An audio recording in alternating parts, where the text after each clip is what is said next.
Hello friends, स्वागत है आप सबका MES स्टडी पर फिर से एक बार।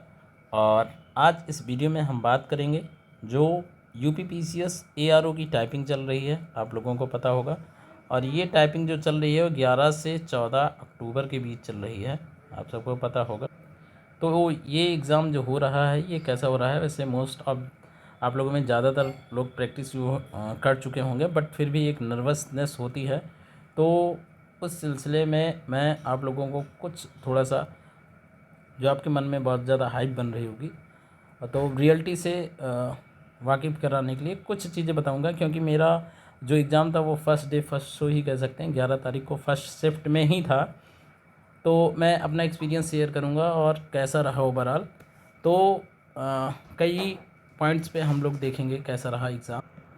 क्योंकि आप सबको पता है सेंटर जो है वो सबका वहीं पड़ा हुआ है, झलवा में जो शंभुनाथ इंस्टीट्यूट है, और मोस्टली हर बार वहीं पे जाता है। जैसे ARO के इतर भी जो UPPCS एग्ज़ाम कराता है, तो टाइपिंग आपका जो कंडक्ट कराया जाता है वो मोस्टली वहीं कराया जाता है। ठीक है, तो पहली चीज़ है कि जो शंभुनाथ झलवा है वहाँ अराउंड आपको आधे घंटे लगते हैं सिविल लाइन, और आपका जो स्टेशन है वहाँ से लगते हैं।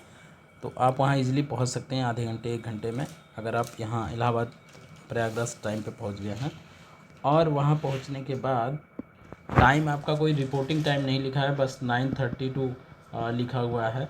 9:32 9 लिखा है, मान लीजिए 9:32 10:30 लिखा हुआ है।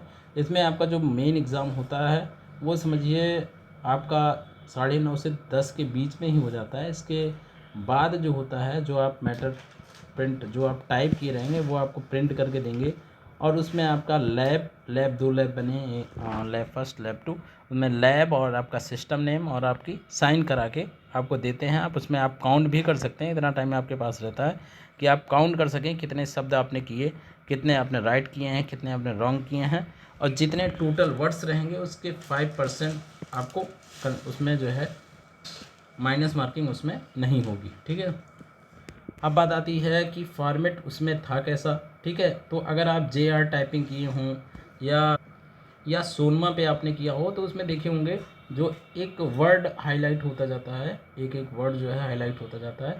डिफरेंस बस इतना है, इसमें एक एक लेटर हाईलाइट होता जाएगा। जैसे आपको जो भी लेटर आपको हाईलाइट करने हैं, ठीक है, वो आपका हाईलाइट हो जाएगा। जैसे आपको लिखना है, मान लीजिए चाय लिखना है, तो पहले चा होगा, फिर हाईलाइट आखिरी मात्रा, फिर या, ऐसे हाईलाइट होगा। अब इसमें अगर आप कुछ गलत टाइप कर रहे हैं मिस्टेक से, तो वहाँ पे 0 प्रिंट हो जाएगा। अब ऐसी कई चीज़ें जो आपको, जैसे ये वाला ट्री होता है, ठीक है, अब आपने मान लीजिए ये सोचा कि पहले मैं ट्री लिख दूँ फिर री उड़ाऊँ। अगर आप कोडिंग वाला यूज़ करना रहेगा, जैसे आप का लिखेंगे तो वहाँ 0 आ जाएगा, तो आप समझ लेंगे कि आपको आल्ट वाला यूज़ करना है, जो आपका आल्ट 0209 होता है। ठीक है, तो ये आपको उसी हिसाब से आइडिया लग जाएगा। ठीक है,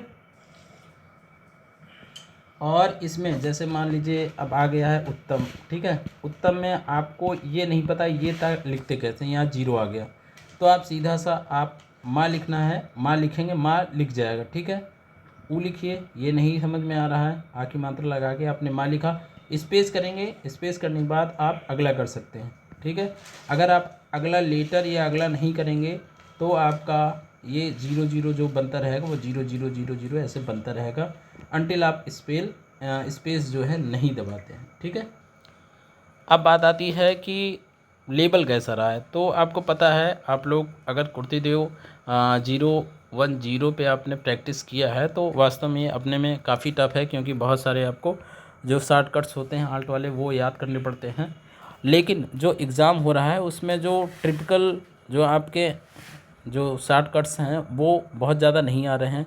जैसे मेरे एग्ज़ाम में जो पूछा गया था केवल 2, एक तो ये जो चंद्रबिंदी होती है जिसका आपका 0161 होता है, और इसके अलावा एक आया था आपका जो ये वाला होता है कृपा का, है ना, इसका 2029 होता है।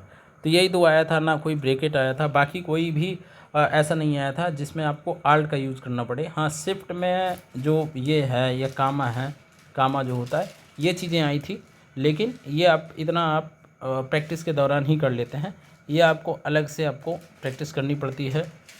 प्रॉपर माइंड और आपको बिना देखे साइड की प्रेस करनी पड़ती हैं। तो इसे लेकर काफ़ी आपको सोचना पड़ता है। तो इसमें इस हिसाब से इसके अलावा जो कुछ शिफ्ट और आई, जैसे कल जो 2 शिफ्ट हुई और आज का जो मॉर्निंग का शिफ्ट हुआ, इस हिसाब से हम देखेंगे तो आप इसी से मिलते जुलते जैसे क्रा है या फा में आधा फा जो आता है, ठीक है, आधा फा, ठीक है। तो ये सब आप देख सकते हैं और ब्रेकट में आप जो नॉर्मल ये ब्रेकट है ये देख सकते हैं। इसके अलावा हृदय में जो ये आता है, ठीक है, आप ये देख सकते हैं। आई थिंक इतना ही देखना पर्याप्त रहेगा।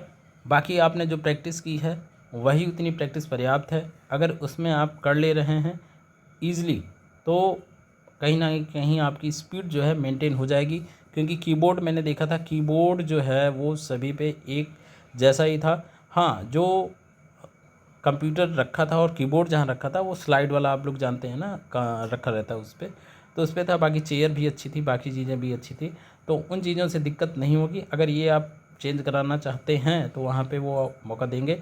डेमो जो होता है, डेमो जो है 2 मिनट का होता है और ये 2 मिनट का डेमो होने के बाद 5 मिनट का आपका वो टेस्ट शुरू हो जाएगा। डेमो में कोई ख़ास शब्द नहीं आता, बल्कि अगर आप ये JR या किसी टाइपिंग में लर्निंग वाले में किए होंगे तो जो शब्द मिल के आता है कहा, कस, सर, ऐसे 2-2 लेटर के, ऐसे ही ज़्यादातर शब्द थे। तो वो केवल चेक करने के लिए दिया जाता है कि आपकी जो कीज़ हैं कीबोर्ड की वो प्रॉपर वर्क कर रही हैं कि नहीं कर रही हैं, उसका बस इतना सा काम है, ठीक है। और इसमें आप इतना ही याद कर लेंगे तो इतना आई थिंक पर्याप्त होगा। बाकी आप सभी एग्ज़ाम दीजिए। आप सबके साथ मेरे बेस्ट विशेस हमेशा रही हैं। नेक्स्ट वीडियो में मिलेंगे नए टॉपिक के साथ। Thank you very much for watching this video.